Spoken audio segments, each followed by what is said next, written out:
మా లక్ష్యం అని చెప్తున్నారు. అసలే మరి హైదరాబాద్ కు వస్తున్నారు. హైదరాబాద్ జనం, తెలంగాణ వాళ్ళు చాలా మెచ్యూర్డ్ గా ఆలోచిస్తారు. ఏమో రేపు ఇక్కడ ఏమన్నా పాలిటిక్స్ లోకి అవకాశం వస్తే మాధురి గారికి మీకు ఓకేనా? అవకాశం వచ్చిన మరుక్షణమే మా ఆశీస్సులు ఉంటాయి, సహకారం ఉంటుంది. గ్రేట్. అసలే జిహెచ్ఎంసీ ఎలక్షన్స్ రాబోతున్నాయి. మాధురి గారు మీలాంటి ఫైర్ బ్రాండ్స్ అవసరం అన్ని పార్టీలకి కనిపిస్తోంది. కొంచెం ఆలోచించుకోండి. మీ బేస్ అయిన ఆంధ్ర నుంచి ఇక్కడికి వస్తున్నారు. ఎందుకంటే మాకున్నది ఎప్పుడు పాలిటిక్స్ తో మాకు నిత్య సంబంధం, వ్యాపారం. అవకాశం వస్తే చూద్దాం. అయితే నేను ఒక ఇంటర్వ్యూలో మీరిద్దరు చెప్పడం ఒకటి నేను చూశాను. మాకు 5 పిల్లలు అన్నారు.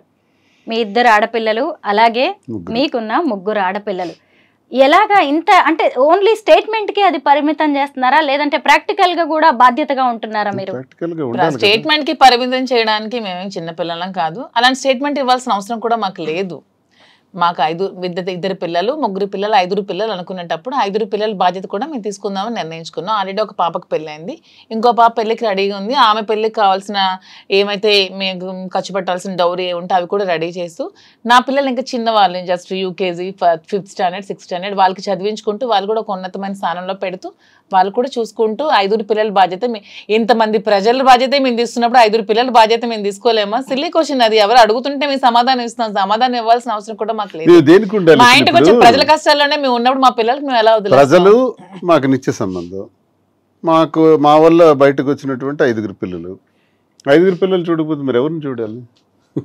కామన్, చిన్న విషయం. అది చూడాలి, తప్పదు. అది మా ధర్మం, మా బాధ్యత. యాజ్ ఏ పేరెంట్స్ గా పిల్లల బాధ్యత అందరికీ పేరెంట్స్ తీసుకోవాలి. వాళ్ళ తలరాతలు మనం కలనే, వాళ్ళు ఏమవుతారో అది ఏమనే తర్వాత అది దైవాధీనం. కానీ వాళ్ళ బాధ్యత మనం అయితే తీసుకోవాలి. వాళ్ళకి ఏ రంగంలో కావాలంటే ఆ రంగంలో పెట్టాలి. వాళ్ళకి ఎలా కావాలంటే ఏ ఫీల్డ్ కావాలంటే ఆ ఫీల్డ్ లో ఉంచి వాళ్ళని చూసుకోవాలని మేమైతే నమ్ముతున్నాం, అలాగే చూసుకుంటున్నాం. మాధురి గారు, మీ పిల్లలు 3 కూడా చిన్నవాళ్ళు. మరి ఇప్పుడు వాళ్ళు హైదరాబాద్ కు వస్తారా మీతో పాటు? ఈ నెక్స్ట్ ఇయర్ అయితే హైదరాబాద్ లోనే పెట్టి ఇక్కడే స్కూల్లో జాయిన్ చేద్దామని అయితే నేను అనుకుంటున్నాను. నా దగ్గర ఉంచి చదివిద్దాం అనుకుంటున్నాను. ప్రెసెంట్ మా మదర్ దగ్గర ఉన్నారు. కొంచెం నేను సెటిల్ అయ్యాక హైదరాబాద్ నచ్చింది నాకు కూడా. సో హైదరాబాద్ లోనే వాళ్ళు కూడా చదివిద్దాం అనుకుంటున్నాను. 3 ఆడపిల్లలు, వాళ్ళకి తండ్రి ప్రేమ, ఆయన అందించే భరోసా అనేది చాలా అవసరం. శ్రీనివాస్ గారు ఖచ్చితంగా మంచి తండ్రి, దాన్ని నేను కాదనలేదు. పిల్లలు కూడా అలా యాక్సెప్ట్ చేస్తారా తండ్రి లాగా? ఆయన పిల్లలు వాళ్ళ ఫాదర్ అండర్ లోనే ఉన్నారు. నేను మా హస్బెండ్ మ్యూచువల్ గా కన్సర్న్ తో విడిపోయినా సరే వాళ్ళ ఫాదర్ వాళ్ళ పిల్లల బాధ్యతను తీసుకుంటున్నారు. నా బాధ్యత కూడా యాజ్ ఏ మదర్ గా నేను తీసుకుంటున్నాను. యాజ్ ఏ గార్డియన్ గా, యాజ్ ఏ కేర్ టేకర్ గా, యాజ్ ఏ ఫిలాసఫర్ గా శ్రీనివాస్ గారు కూడా బాధ్యతలు తీసుకుంటున్నారు. మా పిల్లలకి 3 బాధ్యతలు కూడా ఉన్నాయి. 3 తీసుకుంటున్నాం కేరు. వాళ్ళకి ఏ లోటు ఉండదు. నా వల్ల ఈ భూమి మీదకి వచ్చారు పిల్లలు, వాళ్ళకి ఏ లోటు రానివ్వను.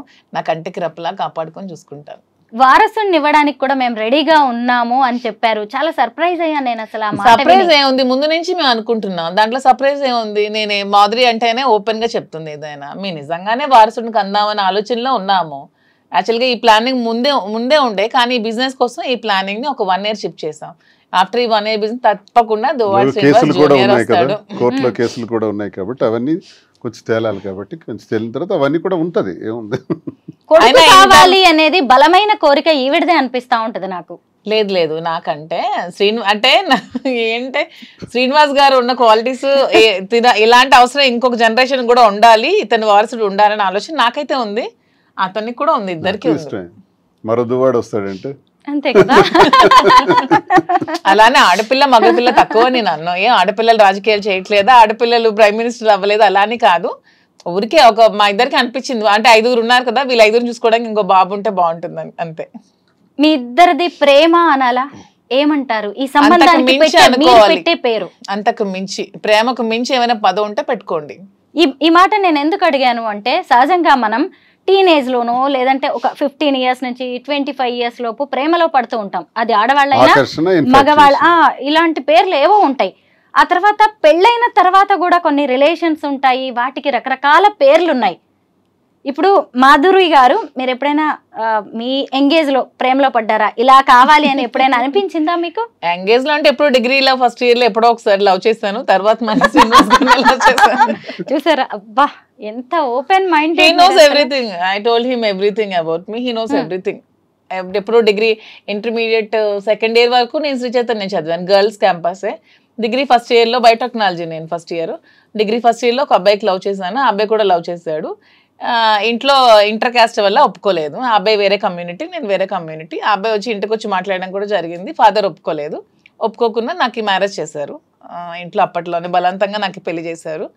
చేసిన తర్వాత కొంచెం అలా డిస్టర్బెన్సెస్ మా ఇద్దరి మధ్యలో, హస్బెండ్ మధ్యలో, మా మధ్యలో ముందు నుంచి ఉంది, అలా పెరిగాయి. వాని వల్ల ఇంకాస్త డిస్టర్బెన్సెస్ పెరిగి తర్వాత లాస్ట్ మా రిజార్ట్ శ్రీనివాస్ గారు అయ్యారు.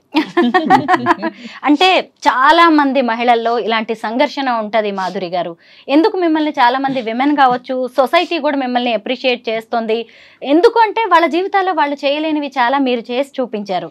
మీరు ఎంత అసలు ఆయన పక్కన కూర్చోబెట్టుకొని మీ లవ్ స్టోరీ గురించి చెప్పారు. ఇప్పుడు మళ్ళీ నేను ప్రేమలో పడ్డాను ఈయనతో అని చెప్పారు కదా. అసలు అంటే ఉమెన్ సంఘర్షణకి గురై భర్తతో ఇబ్బందులు పడుతూ ఆత్మహత్యలు చేసుకుంటూ మొన్న ఎవరో ఒక అమ్మాయిని చూశాను పాపం, డాక్టర్ అమ్మాయి లవ్ మ్యారేజ్ చేసుకుందంట పాపం, ఒక వీడియో పెట్టింది. ఎంత బాధ అనిపించింది అంటే, ఎందుకు అంత బాధపడాలి, నువ్వు బయటకు వచ్చేసాయి, నీకు నీ చేతిలో చదువు ఉందిగా, నువ్వు హ్యాపీగా బతకచ్చు కదా, బయటకు వచ్చి అంత ఏడుస్తూ అంత చచ్చిపోతూ నువ్వు అక్కడ ఎందుకు బ్రతకాలి, సొసైటీ కోసం నువ్వెందుకు బాధపడాలి, సొసైటీ నీకేమైనా పెంచుద్దా, నువ్వు చచ్చిపోతే నీకేమైనా వచ్చి ఆపుద్దా, హ్యాపీగా వచ్చి బ్రతుకు. సో మనం ఏదో ప్రాబ్లమ్స్ ఉన్నాయని ఇరుక్కుంటూ మరి ఎంత పాసిబిలిటీ అంటే అంతవరకు సాల్వ్ చేసుకోవడానికి ట్రై చేయాలి. మన ఒక వైఫ్ అండ్ హస్బెండ్ మధ్య మనస్పర్ధలు వస్తే సాల్వ్ చేసుకోవడానికి మాక్సిమం ట్రై చేయండి. కుదరలేదు, మనం అక్కడ సస్టైన్ అవ్వలేము, ఇంకా చావే శరణ్యం అయినప్పుడు ఖచ్చితంగా బయటకు వచ్చి మీ బతుకు మీరు బతకండి. అంతేగాని మీ లైఫ్ని ఎవరి కోసం నాశనం చేసుకోకండి.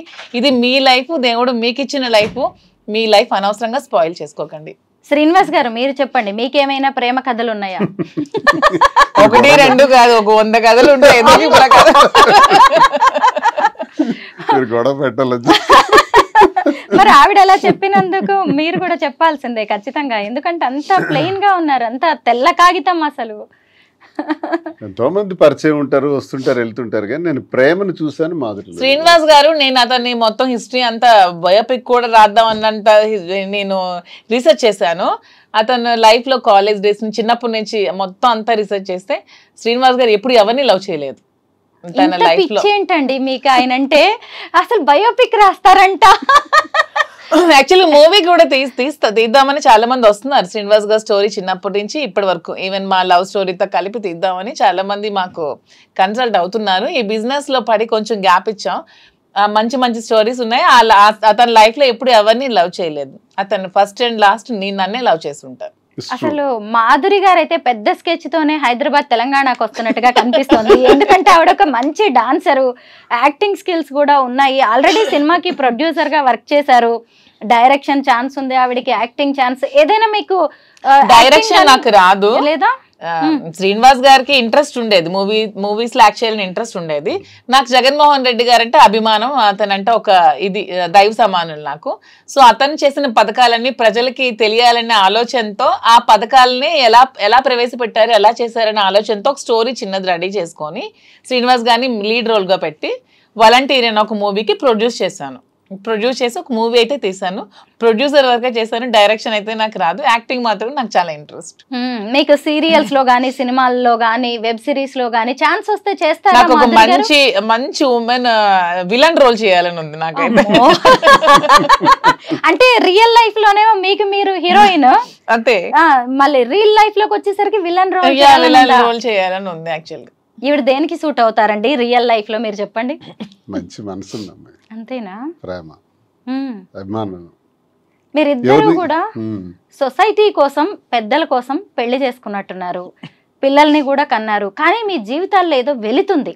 ఆ టైం ఆ ప్రేమ కరువైంది. ఆ ప్రేమ మా ఇద్దరి మధ్యలో ఇప్పుడు చిగురించి అంతే. నేను అదే నమ్ముతాను. కర్మ సిద్ధాంతంలో నేను అదే నమ్ముతాను. ఎక్కడో గత జన్మలో ఆగింది, ఆ బ్రేక్ ఇప్పుడు కంటిన్యూ అవుతుంది. అన్ని లవ్ స్టోరీస్ ఫిక్షన్ నుంచి వస్తాయేమో, మా love stories real. So fiction వేరు, రియల్ వేరు, మాది రియల్. ఏం నచ్చుతుంది మీకు ఈ వీడియోలో? ఫెయిర్నెస్, స్పష్టంగా, క్లారిటీగా, ట్రాన్స్పరెంట్గా ఉంటుంది. నా పట్ల చాలా ప్రేమ చూపెడుతుంది కదా. అసలు ఇంత ప్రేమని భరించడం కష్టం కదా. ఇంత ధైర్యం అయితే నేను పొరపాటున ఒక మాట అంటే ఇమీడియట్ గా ఎలా రియాక్ట్ అవుతుందో తెలియదు. అందుకే నేను చాలా జాగ్రత్తగా ఏమన్నా అంటే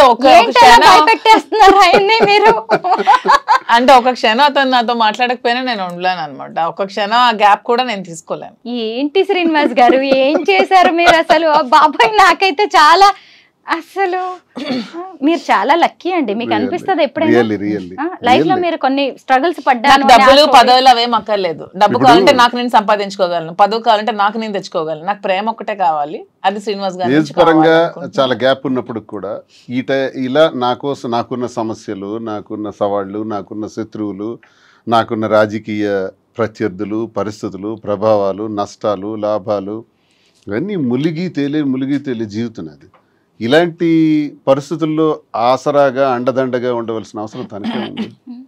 ఇది ప్రేమ కాకపోతే, గత జన్మ సుకృతం కాకపోతే ఎందుకుంటుంది? నాది త్యాగం కాదు, తనదే త్యాగం. నిజంగా నా కోసం నిలబడి ఇన్ని చేస్తున్నప్పుడు ఏ మనిషి అయినా ఇంకెంతకన్నా ఏం కోరుకుంటాం? జీవితంలో పుట్టినాక ప్రేమనే కదా కోరుకుంటాం. అది తల్లి ప్రేమ, తండ్రి ప్రేమ, అక్క చెల్లెళ్ళు, అన్నదమ్ముళ్ళు, స్నేహితులు, ఆఖరికి ఇలా ప్రేమ, ఒక ఆడమగకి మధ్య ఉన్నటువంటి ప్రేమ. ఈ ప్రేమతత్వమే మనల్ని ఇలా మార్చుతుంది. నిజంగా.